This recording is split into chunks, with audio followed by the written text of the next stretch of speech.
everybody. Welcome back to the Homestead.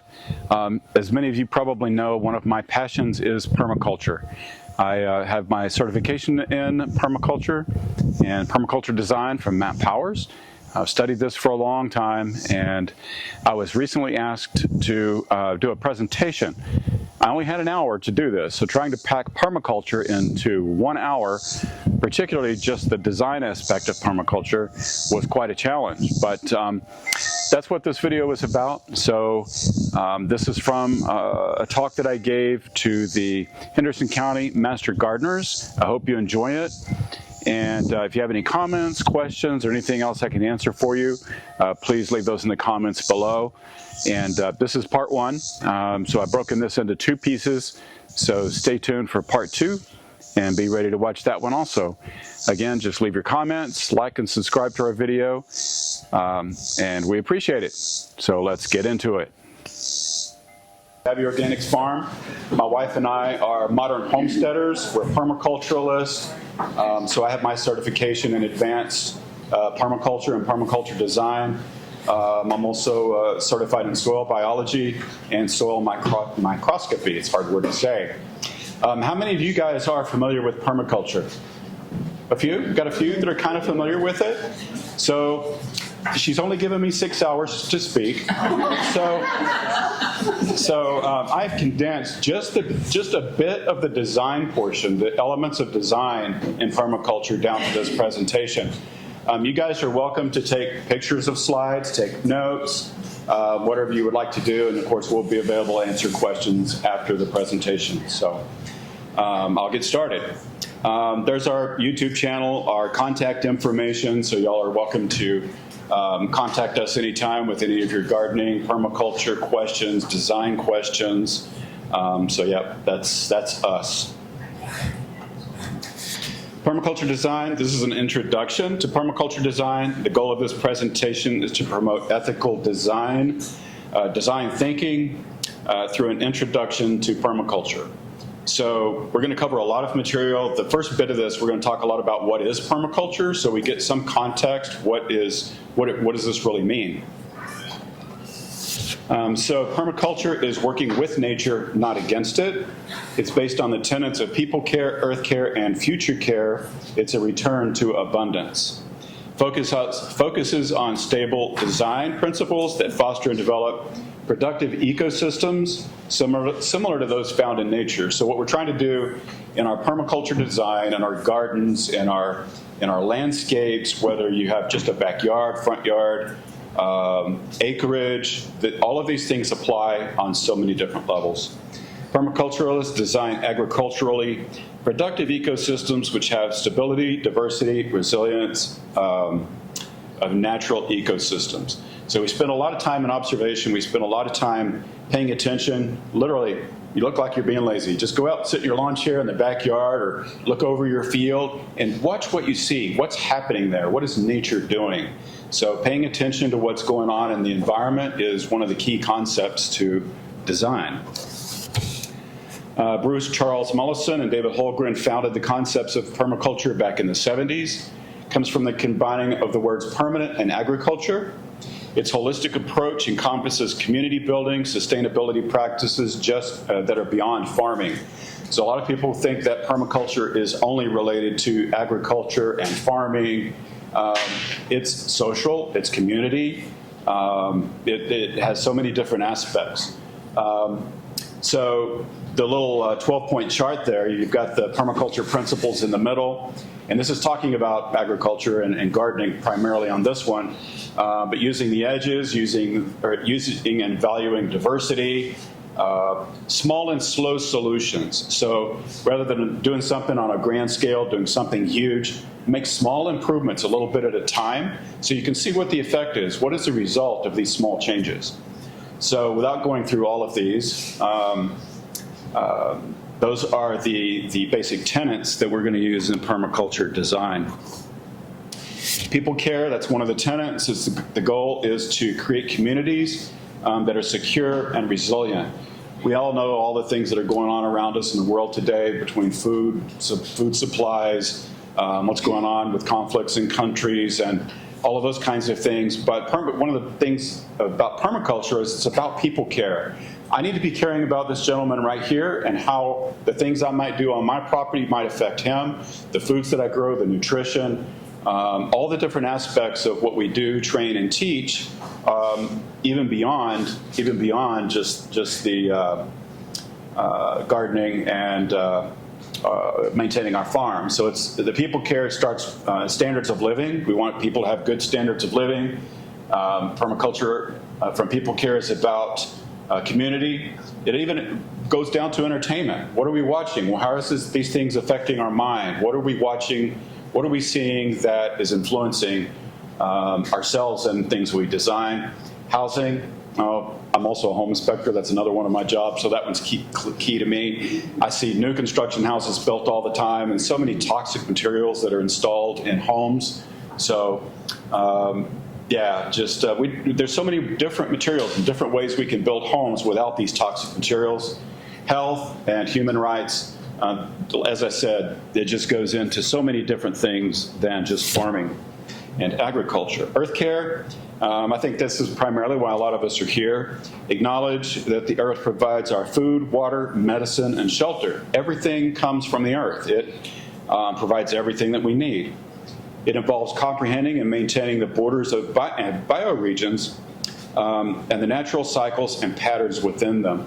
So when we talk about design in a few minutes, we're going to talk a little bit more about the natural cycles.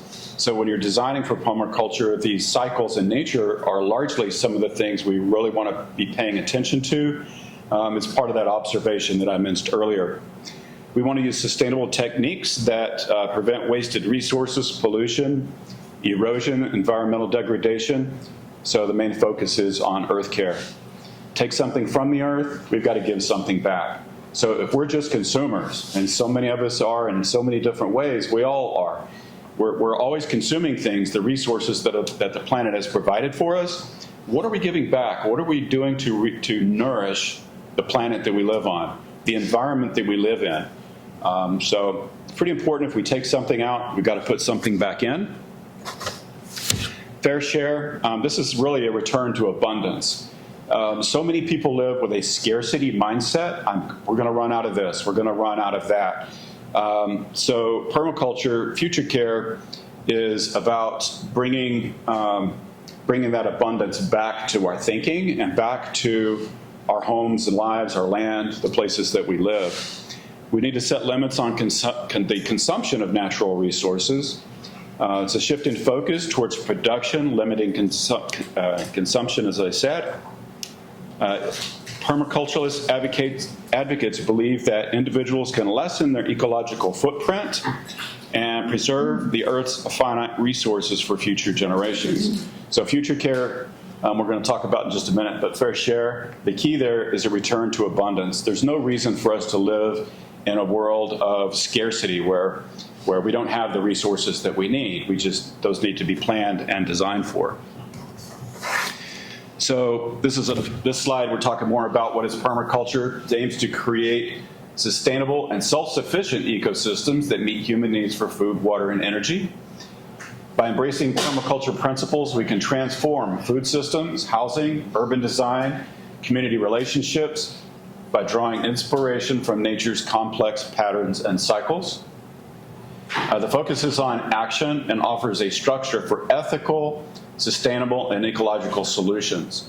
So nature's patterns and cycles serve as a source of inspiration for reimagining food production, home building, urban development, community engagement through these permaculture principles. Hey David, can I stop you for a second? Sure. Can we try to move this back, because it's a little bit tough to read that. Let me just see if I can do this without knocking anything over. Much better. All right. All right. You can see that better now? There you go. So, permaculture is regenerative.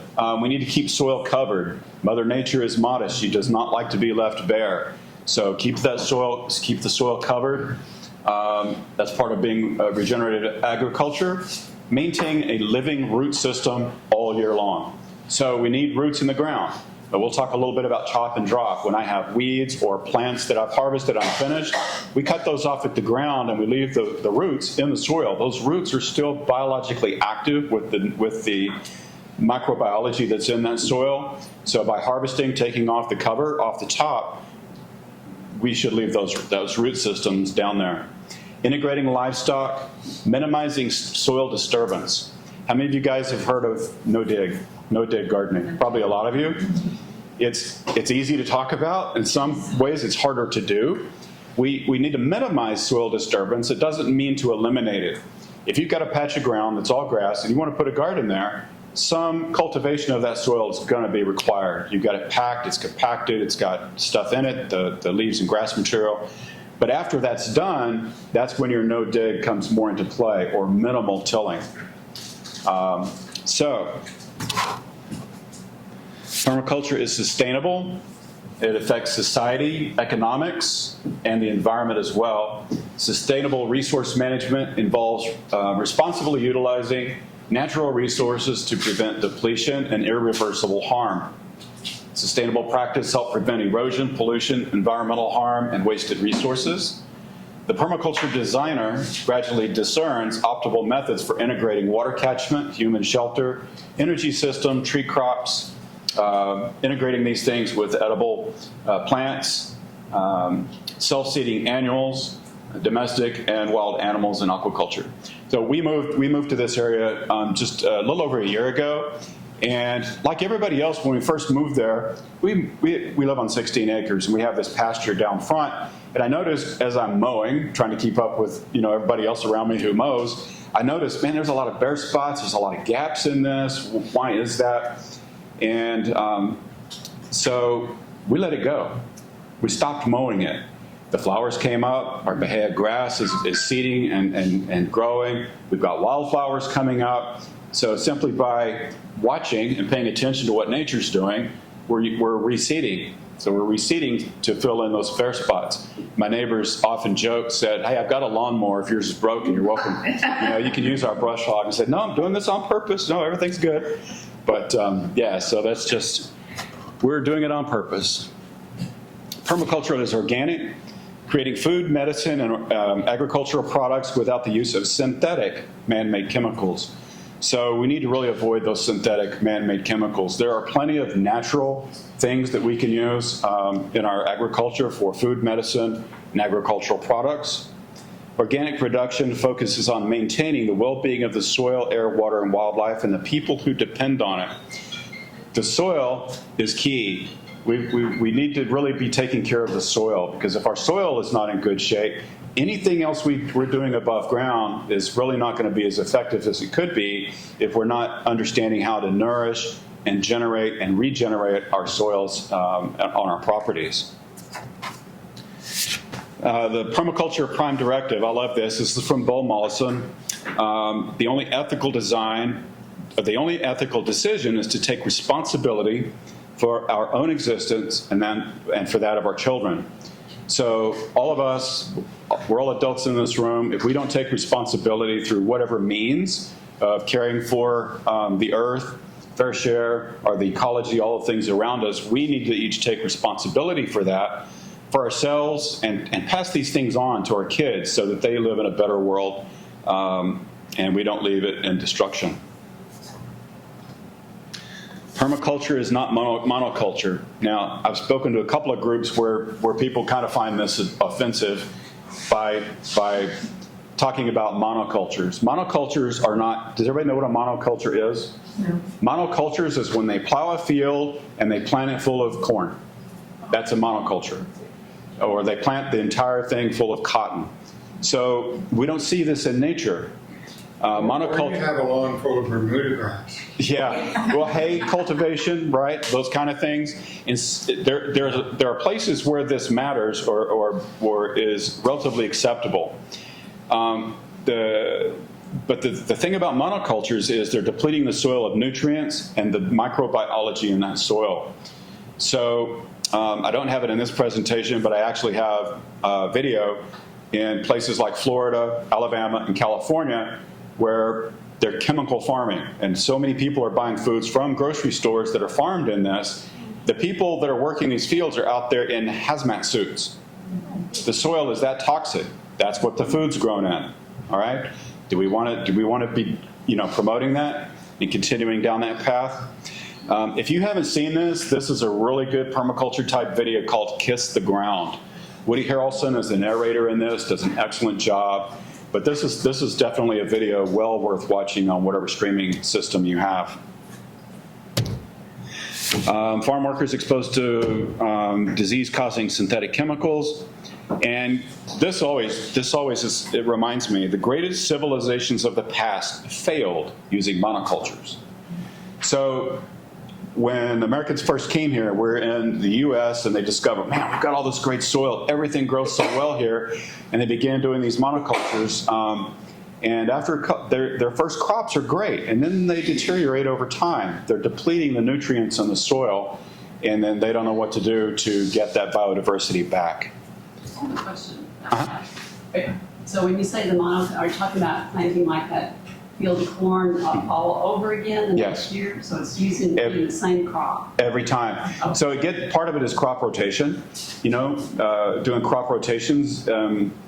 But you want things that are complementary. So some plants like corn pulls a lot of atmospheric nitrogen out, right? It's basically a grass, so we're pulling a lot of that out. We're putting that in the soil. But then somebody wants to come and put broccoli behind that, a crop of broccoli. Well, the broccoli doesn't want all that nitrogen. It has completely different needs. So paying attention when we're rotating crops is key in what we're actually doing to the soil. So as long as you rotate them each year, then... Rotating and not using synthetic chemicals, letting the soil biology do what it does best. So I won't go down that rabbit hole too far, but people don't realize that the soil biology is actually creating what all of you are probably aware of, the NPK. There's very rarely a need for us to manually add any synthetic NPK to our soils because our microbiology actually generates it. Make sense? So. You mean there are microbes that take gaseous nitrogen and turn it into... Yes. Microbes do that work. Yes. And I also think statistically we've been misusing those microbes and stressing them. Absolutely. And a monocrop is a good way to stress those out. And you're going to deplete them or make many of them go dormant until the conditions are right for them to regenerate. So you're very right. The problem shows us the solution. Permaculture sees problems as opportunities for improvement. For example, through design, unwanted waste can become a valuable resource. If you've got livestock, the manure from that livestock, very valuable. If you've got chickens, we have lots of chickens. Those are all valuable resources. So if you see, when you're looking at your land, your property, your home, and you see some kind of a waste problem or some kind of an issue, observe that problem and try to think through, what can I turn this into? What else can this be? Right? That's how permaculture looks at things through a different lens. The value of a resource depends on the size of the problem. Surplus wind, for example, becomes a turbine. Wind turbine for energy. Surplus water can create productive farms or hydroelectric power. And we'll see in our design, we need to be thinking about how are we keeping as much of that water on our site, on our property as we can. We'll talk about some ways to do that. Working with nature, that's really the basis of permaculture. Recognizing the way nature works is the first step to working with it in permaculture design. We need to harness and understand nature's techniques. We can achieve our design goals with reduced energy consumption and also benefit the planet. Inviting beneficial insects, fungi, and yes, even weeds. We choose to collaborate with nature systems instead of relying on pesticides, fungicides, and herbicides. So just briefly, I know gardeners, we all hate weeds. We don't want them, right? Anybody agree? Right? We don't want to see them. They don't look pretty. They don't make things look nice. They have a place in nature. The weed is coming out because the soil is bare, or there are deficiencies in the soil. Specific weeds, specific plants that come up naturally are bringing up nutrients that upper tropospheric layer of the soil is missing. So we practice chop and drop. No, our garden is not beautiful. It's not pristine. We have grass and weeds and all kinds of things everywhere. It's been really hard, especially for my wife, to get used to. But when we first put it on our garden, we chop and drop. We use that material around the base of our plants. It's there for a reason. It's bringing up nutrients. Some of them will bring up, some of those weeds have deep, long tap roots, and they're bringing plant material or bringing nutrients up from the deep. Others are shallow, and they're contributing in different ways as well. So weeds are not always a bad thing. So very important that we consider using our weeds properly.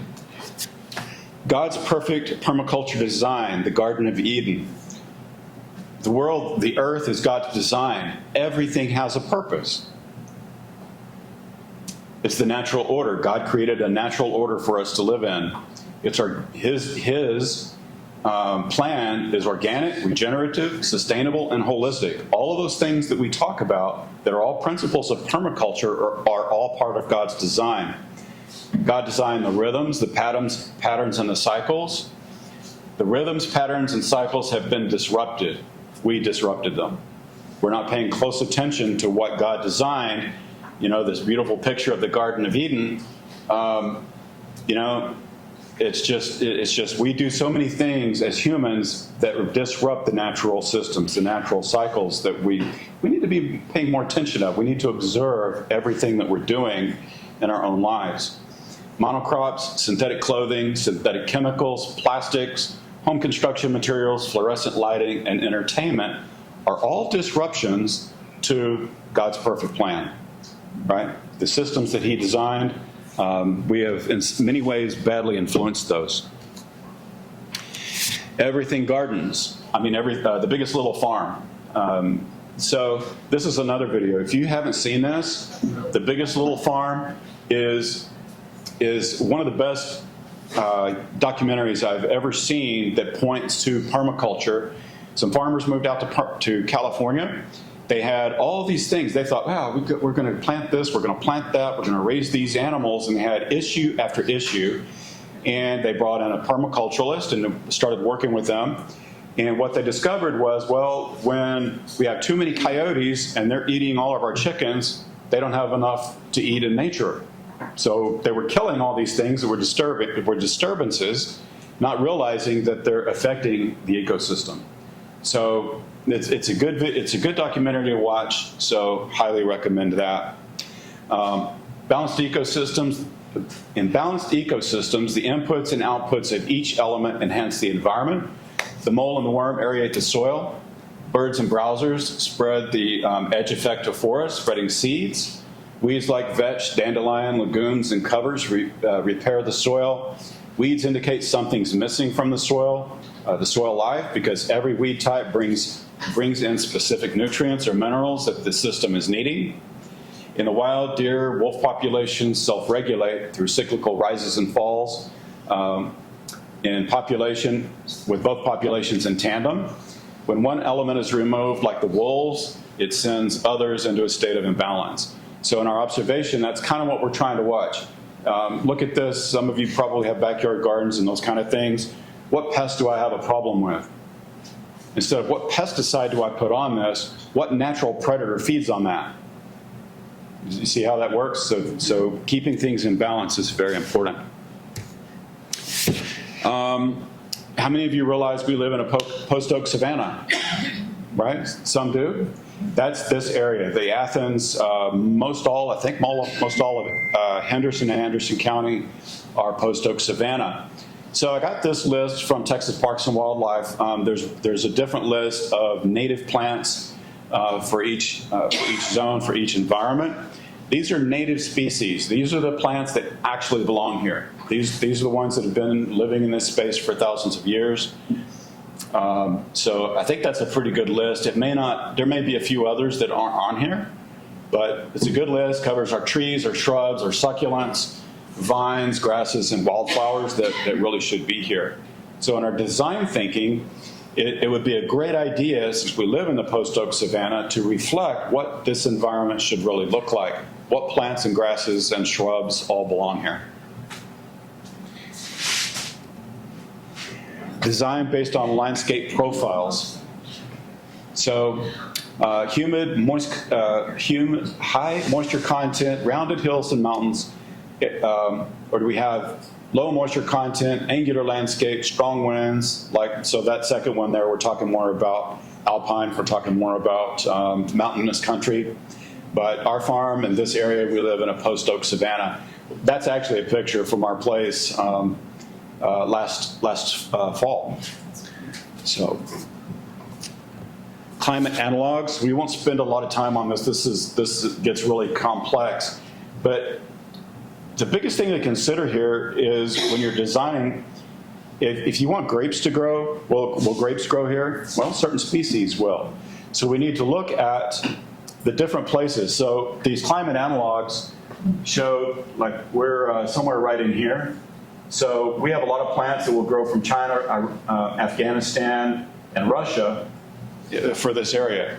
So if you're doing backyard gardening, you're not trying to do everything from the previous slide that's all natural, things that are from here. Consider your climate analogs. The plants that grow in various locations of the world may grow well here if they have the same climate analog and same soil type. Okay? Okay. Yes. And where would you find a map or some illustration? Sure.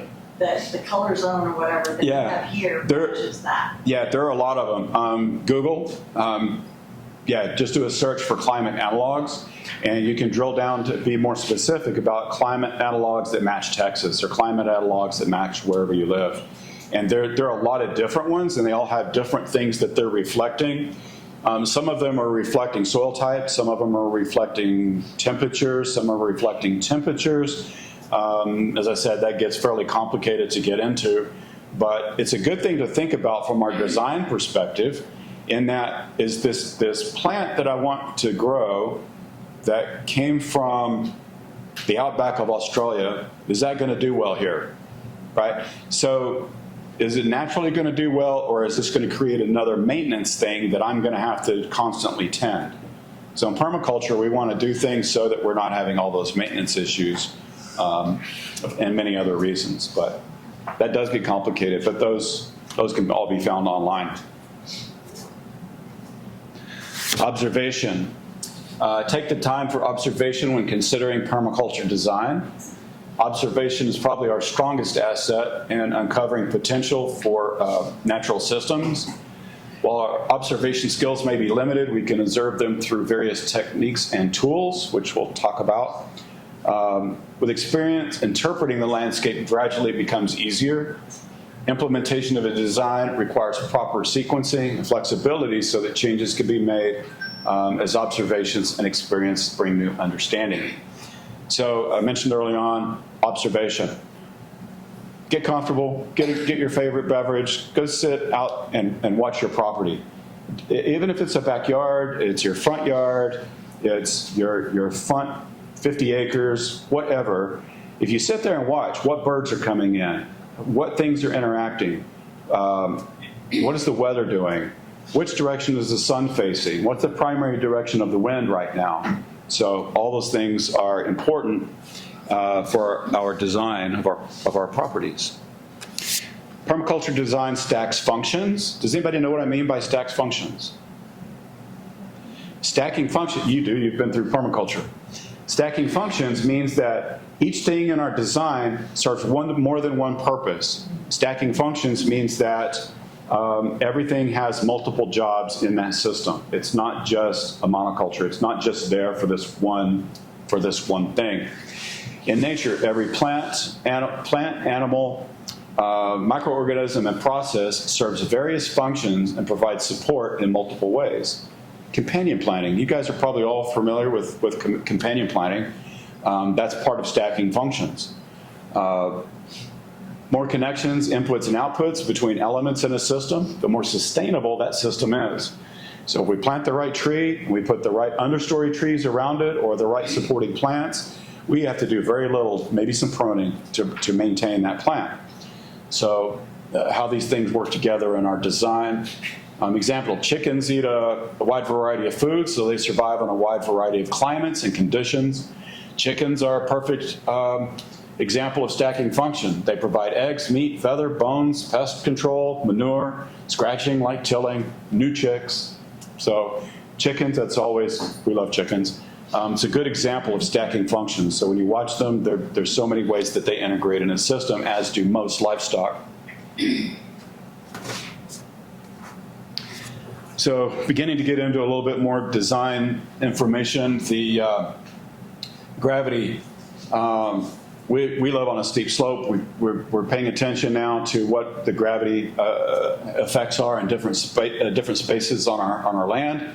It's an unchanging force that affects everything in the universe, has immense potential for energy if systems are properly designed. Understanding the impact of gravity on a site allows for the potential to enhance or alter existing patterns. Consider gravity in design can lead to a wealth of opportunities. So again, it was really enjoyable. I was just honored to be able to speak at this Henderson County, Texas Master Gardeners meeting, and hope you enjoyed the video. Hope you will watch part 2, where we get more into the design aspects. So be sure and like and subscribe to our channel, and we'll see you next on part 2.